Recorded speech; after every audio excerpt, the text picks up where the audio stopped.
What's up, Doc Mike? Public Health on Call. By Johns Hopkins Bloomberg School of Public Health. Today's topic for October 13, 2020.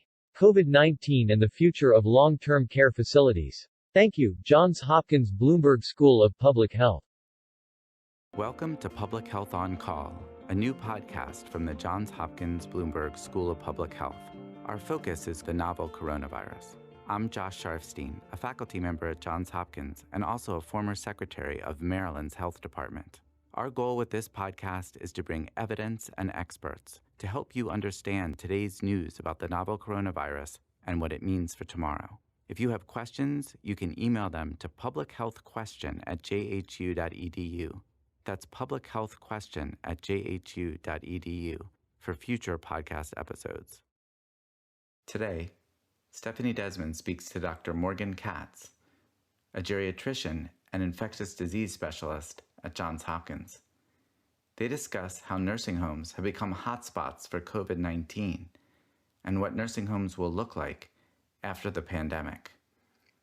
Let's listen. Thanks so much for joining me. Thank you for having me. I'm really excited to be here. Today, I'd like to ask you some questions about nursing homes. But first, could you tell our listeners a little bit about your background with long-term care facilities?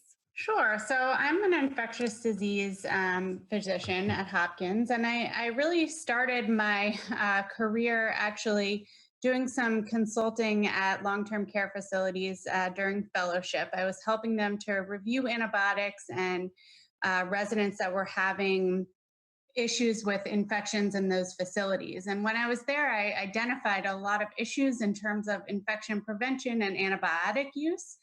And since then, really dedicated my research to making infection prevention more feasible in nursing homes, understanding some of the challenges and the resource limitations they have there.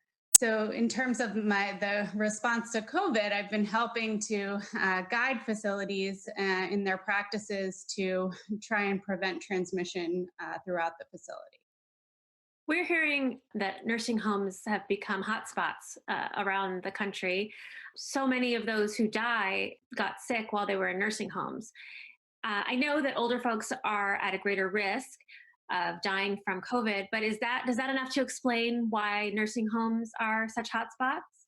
Well, I think you have two factors. So first of all, you have your most vulnerable community, right? That have high comorbidities and are typically older. And then you have them in a group living situation, which is really why these are hotspots, right? The transmission is so easy in this setting because they're living in groups. They're really unable to adequately socially distance. Even when you're isolating residents to their room, they require constant care by staff that has to, perform hands-on care multiple times a day. So transmission is really easy in these settings. Is it something specific to COVID, or are there just a lot of infections that happen in a setting like this? It's actually, COVID has been especially challenging, but this is something that we've seen in long-term care from the beginning. And this is why I focus a lot of my research in this setting. We do see high rates of antibiotic resistance in this setting due to the many challenges on both an individual level with the resident as well as a facility and system-wide level. These are patients that have high exposure to the healthcare setting and require more care than you would expect. So what are you advising nursing homes to do in terms of helping stem the spread? So there's a lot of things. So first of all, before this started, the idea was to try and prevent introduction into the facility. And we thought that would be possible by, limiting visitors and performing really proactive symptom screening of the staff, as well as performing normal infection prevention procedures like increasing hand washing, and making sure that environmental cleaning was really improved. However, unfortunately, what we've seen is that just doing symptom screening of the staff is not enough because there's so many people that are completely asymptomatic. So even if staff are being really vigilant about not coming to work when they have symptoms or catching them by temperature screens, they're still able to introduce it into the facility because they don't have symptoms and aren't being tested. So moving forward, and what we realized in some of our early interventions was to do more widespread testing and try and capture and discover these asymptomatic staff and residents before spread could occur. So have you been able to do testing, or like everywhere there are shortages of tests or have been? Yeah, so early on in the pandemic, there was a huge shortage in tests. And that was one of the big things that I helped to do, serving as the long-term care incident commander at Hopkins. So the real goal was there. We were able to get together a testing team at Hopkins with great help from one of my medical students, Ben Bigelow. He's amazing. And a whole team from the ambulatory testing tent. And we would actually go out to the facilities that had several positive or symptomatic residents that were not able to obtain these tests through their local health department. And we would perform more widespread testing throughout the facility. So we would either test the entire facility or the entire exposed unit.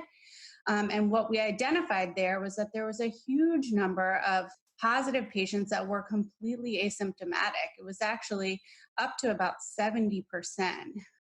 We, by performing the initial measures, by only testing the symptomatic residents, we were not able to really capture and isolate the positive cases.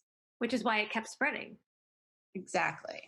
So if you testing everybody is helpful, obviously. Testing staff is like a double-edged sword in some ways. I mean, obviously, you want to catch those who are ill so they don't spread it. But at the same time, you probably end up in settings where you don't have enough staff because they turn out to be positive. Yeah, agreed. And this is what we've seen really across the board. The facilities, while they want to prevent the spread, they're hesitant to test all their staff at once, because if you lose all your staff, you don't have anyone to care for these residents. So it really is a catch-22 and something that you need to strategize before you perform widespread staff testing. What kind of strategizing?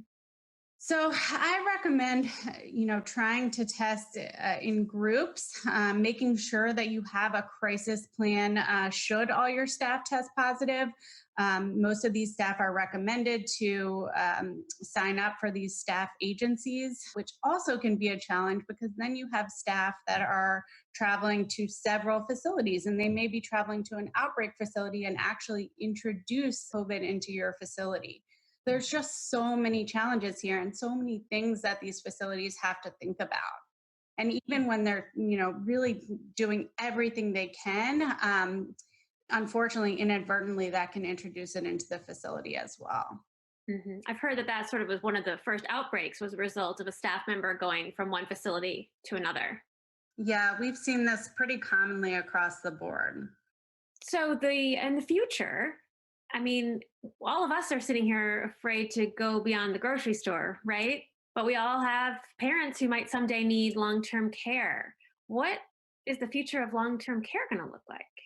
Yeah, I think these are questions that are starting to come up because obviously this is a really long time for these residents to not be able to have visitors. And I think that was a reasonable and a good requirement to put in place at the start. But at some point, we need to start letting these people interact with each other again and see their family members. So I think that there's ways to think about that, doing that safely.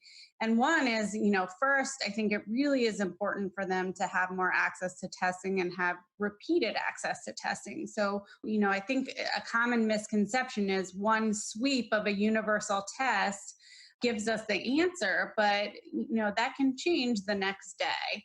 For example, we tested one facility, the whole facility, and about 50% of the facility was infected. And we went back in 7 days later and tested all the negatives, and 25% of them were subsequently positive. So it really is just giving us a moment in time, and we need to, remember that it's not the final answer. In terms of moving forward, yeah, I think having access to repeated testing, tests on site that can give us answers, and we can really contact trace and isolate on site, not have to wait for tests to be delivered for days, is going to be really important. And then thinking about how to make visits safe. I think coming in the warmer months, starting to think about outdoor visits, we have seen that there's definitely reduced transmission in the outdoors, especially if you're keeping your distance. So trying to do some outdoor visits to help keep, the morale up, I think is going to be really important moving forward. Do you think people in the future might be reluctant to have their parents living in these facilities? No, it's possible, but I will say the one thing that may come out of this is that I think there are going to be more resources devoted to improving infection prevention. I think this has been something that's been overlooked for so long, and now we are really starting to understand that these facilities need resources, they need support, they need collaboration with health systems as well as the state. So really every facility should be teamed up with an acute care hospital and get some of their infection prevention guidance and get their resources. It's a collaboration. We're sharing patients. We should be sharing education and knowledge as well. What would you say is perhaps the biggest lesson so far that you've learned? Wow.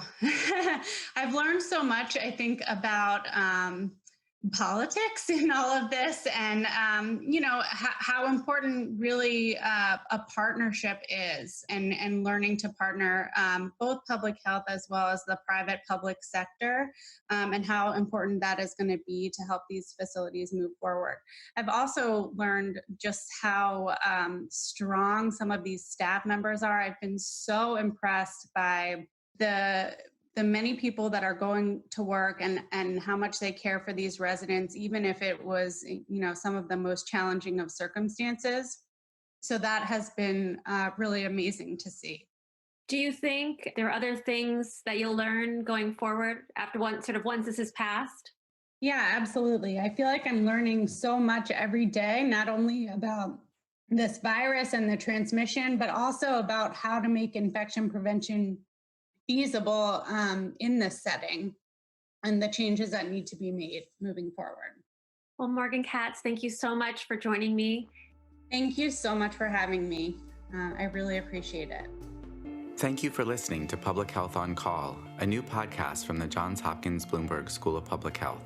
Please send questions to be covered in future podcasts to publichealthquestion@jhu.edu. This podcast is produced by Josh Sharfstein, Lindsay Smith-Rogers, and Lamare Morales. Audio production by Niall Owen McCusker and Spencer Greer, with support from Chip Hickey. Distribution by Nick Moran. Thank you for listening.